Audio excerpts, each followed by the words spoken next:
في التفاصيل المستمعين الكرام، خسر المنتخب السعودي أمام مضيفه المنتخب العراقي بهدفين دون رد، وذلك ضمن الجولة الثانية من منافسات المجموعة الأولى لبطولة كأس الخليج العربي 25 على ملعب البصرة الدولي وسط حضور جماهيري تجاوز 60,000 مشجع. وتبقى للأخضر مباراة واحدة أمام المنتخب العماني يوم الخميس القادم، ولا خيار أمام الأخضر سوى الفوز للتأهل لنصف نهائي خليج 25.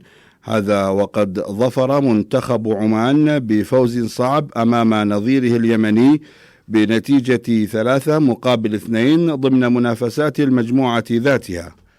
وللحديث أكثر مستمعين الكرام حول خسارة الأخضر أمام المنتخب العراقي، يسعدنا أن ينضم معنا المدرب الوطني الكابتن خالد الطمرة. كابتن خالد، حياك الله. يا هلا ومرحبا بالمستمعين وبك يا أستاذ خالد. اليوم يعني نقدر نقول أن المنتخب في ظل الظروف الجوية الممطرة فعلا يمكن كانت الطريقة ما تتناسب في هالأجواء. من المفترض احنا نلعب الكرات الطويلة المباشرة للأمام، لأن الأغلاط تكثر في الأجواء الممطرة. طيب كابتن خالد، يعني لو لاحظنا المنتخب اليوم كما تفضلت في البداية كان ينتهج اللعب بالكرة القصيرة، وكان مقابل ذلك ضغط دفاعي من المنتخب العراقي داخل ملعب المنتخب السعودي. يعني المفروض يكون إدارة المباراة اللي في الأجواء الممطرة أفضل من إدارتها في بدايتها. يعني أنا أتوقع الرجوع بكثرة للمناطق الخلفية مع الضغط العالي أوقع المنتخب في أخطاء حتى بالجانب التمريرات، بالجانب الضغط البدني لا زال في بدايته. المفترض أن يكون هناك توازن ما بين الكرات المباشرة الطويلة والطلوع خلف الكرات الطويلة في المناطق الفارغة والمساحات. طيب. المشكلة اليوم أن الأخطاء كثرت حتى في ظل الأرضية زي ما احنا شايفين الكرة ما تضمنها، وبدأ اللعب عشوائي، لعب الكرات القصيرة، والكرات القصيرة بالنسبة لمنتخبنا خاصة في ظل الأجواء لا تناسب. طيب، طريقة الهدف الذي سجل من المنتخب العراقي، الهدف الأول، هل كان هناك خطأ دفاعي بإخراجه الكرة على قوس 18؟ أخوي خالد، زي ما نعرف اللي أخرج الكرة رائد الغامدي كإخراجه أو في تسجيله لهدف، يعني في منتصف 18 في أي واحد يقابل الكرة زي هذه أكيد إنه راح يسجل منها. للأسف المفترض أن الكرة تؤخذ من أسفل وتوجهها للمنطقة المقابلة اللي أتت منها، لكن طلوعها في المنطقة هذه أكيد خطرة في ظل الأجواء الممطرة، وظل أن الكرة حتى حساسية اللاعب في التمرير يفتقدها. الكرة بعض الأحيان تكون حمل عليك انت، لكن لما تلعبها في المساحة أنا أتوقع خاصة المساحات الأمامية، وهذه إشكالية عندنا، نتناقل الكرات القصيرة في ظل الظروف الجوية الممطرة. لو لاحظنا الهدفين اللي تسجلت كلها من كرات ثابتة، كورنر، والكورنر العكسي في الجهة المقابلة. التمركز ما كان جيد، التمركز ضعيف. أنا أشوف حتى المحاور اللي اليوم عندنا الناشري أيضا وشرحيلي كانت حتى الكرات قصيرة، ما عدا في الشوط الثاني بدينا نطلع للأمام وكان في خطورة. الشوط الثاني بالنسبة لنا أفضل. المشكلة أن احنا نفهم المحاور، أن المحاور في 3 أشياء في المحاور، يكون منظم، والاثنين كلهم بنفس الأسلوب منظمين فقط، لكن الكرات الطويلة والصناعة من الخلف ما كانت موجودة.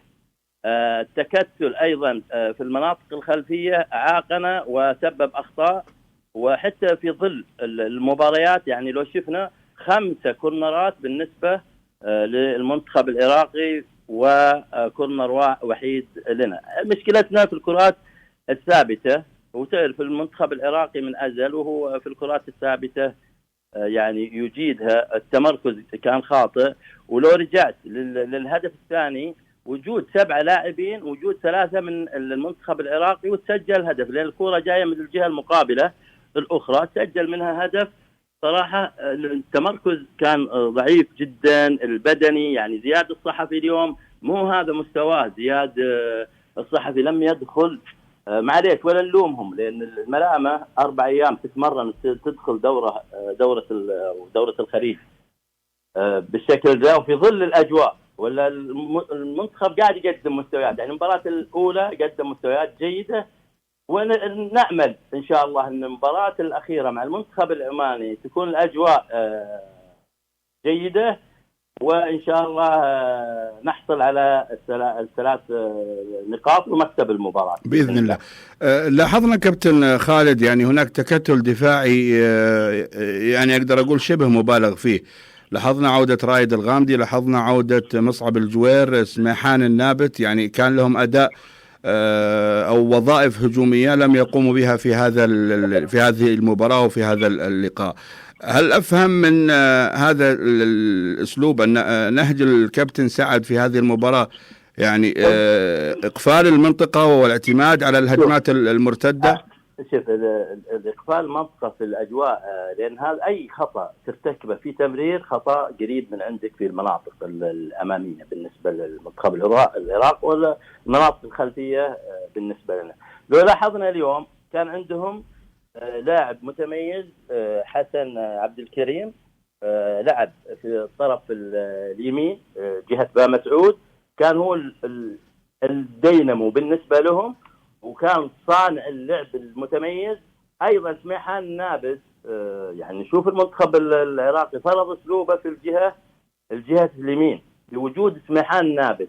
أنا أتوقع أن لو تم التبديل بوجود مصعب في الجهة هذه ولعبنا في الجهة المقابلة بالكرات الطويلة راح أكيد بإذن الله نسجل. لكن تعرف الأجواء اليوم أجواء ممطرة، الكرة توقف في الملعب، رجوعنا المبالغ فيه كان برضه صعب جدا. الحالة البدنية لكثير من اللاعبين، يعني زياد الصحفي اليوم يعني قعدت أحسب له كذا خطأ وهو قلب دفاع. التجانس الأكثر في ظل قوة المنتخب العراقي اليوم واندفاعه الأمام، أكيد أنه راح يكون هناك أخطاء. رجوعنا أيضا سبب لنا حالة إرباكية من خلال الأجواء ومن خلال الأخطاء ومن خلال الكرات الثابتة التي يتميز فيها المنتخب العراقي. طيب، الكل أجمع على أن سبب الخسارة أو أن أحد أسباب الخسارة في هذا اللقاء هي الظروف الجوية التي كانت داخل أرضية الملعب. أنا بقول لك يعني الظروف الجوية والحالات التدريبية بالنسبة للاعبين، يعني 4 أيام ترى هم بدأوا في 1 يناير لعبوا اليوم كم 8 أو 9، يعني ما في أصلا لا معسكر ولا مباراة ودية ولا شيء. فالمفترض ان احنا نلعب اكثر، لكن في ظل الظروف الجويه هذه ما راح تساعد اي فريق، خاصه ان اسلوبنا احنا التمريرات القصيره وتمريرات الكرات القطريه ومهاره اللاعب اليوم عندنا اكيد في ظل الاجواء ما ساعدته، الكره توقف، يمكن هو يعدي الكره والكره تكون خلفه. فالمفترض ان احنا نعرف ان نطلع الكره من تحت طيب لمناطق أعلى على حدود 2 أو 3 متر أو خلف المدافعين بوجود رائد في الشوط الأول. أكيد أنت شايف يمكن الدقيقة 3 كان عندنا هجمة خطيرة ممكن احنا نسجل منها طيب. الهدف الأول. كابتن خالد، سؤال أخير والإجابة يا ريت تكون باختصار. فوز المنتخب العماني على اليمن بصعوبة، هل هذا يعطي دلالة بإذن الله أننا سنقدم مباراة جيدة أمام المنتخب العماني وبالتالي الفوز والتأهل للمرحلة القادمة؟ أنت من شايف الفرص متاحة للمنتخبين. المنتخب العماني الآن متاح له، المنتخب السعودي متاح، لكن علو كعب الكرة السعودية أنا أتوقع أن شاء الله في ظل ظروف جوية تكون أفضل إن شاء الله إحنا نكسب المباراة ونعدي المرحله ان شاء الله باذن الله. الكابتن خالد الطمره المدرب الوطني، شكرا لك. يا هلا، حياك الله اخي خالد.